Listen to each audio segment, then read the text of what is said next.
Zima je svoje zobe letos začela kazati nekoliko bolj pozno, kot smo je vajeni. Sneženje, ki ob izrazitem mrazu že več dni zapored ne pojenja, zimskim službam povzroča številne preglavice. To je res določeno Sizifovo delo, se pravi, da naše plužne enote po planih čistijo, najprej posolijo in seveda potem istočasno tudi splužijo vozišče, ampak glede na to, da vsak plug ima svoj plan, ki je opredeljen z določenimi kilometri cest, in ko se praktično spluži od točke A do točke B, ko se vrne na začetek, je praktično že kar nekaj snega na cesti. Najbolj znano posipno sredstvo v uporabi je sol, ki deluje le v določenih vremenskih razmerah. Trenutno je za optimalno delovanje soli prehladno. Natrijev klorid deluje tam nekje optimalno pri +1 do -3 stopinje, -4, bi rekel še v izrednih razmerah tudi do -5. Z izjemo nedelje sneženje traja okrog 10 dni, tako da pri Nigradu večjih premorov niso imeli. Počivanja v zimski službi praktično v Nigradu ne poznamo, tako vozniki, strojniki raznih specialnih vozil, strojev in pa traktorjev.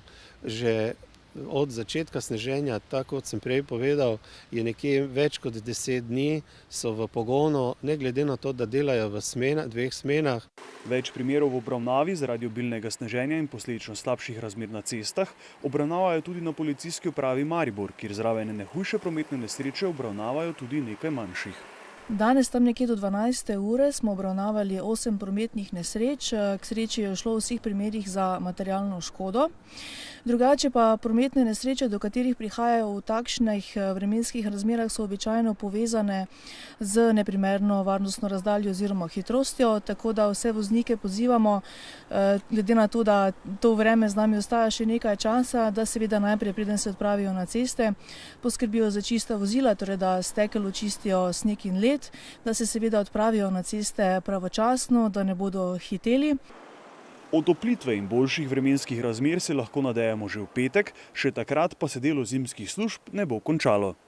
V tem trenutku neko pluženje ni končano, dokler ni cesta kopna, ampak to se lahko opravi komaj, ko preneha snežiti. Do takrat pač izvajamo pluženja konstantno in to opravljamo že zdaj več kot 10 dni non-stop, glede na to, da tudi non-stop sneži, kar je pa v zadnjih 10 letih redkost. Večdnevno sneženje se bliža k svojemu koncu. Do takrat pa se bo najbrž uredilo tudi stanje na cestah.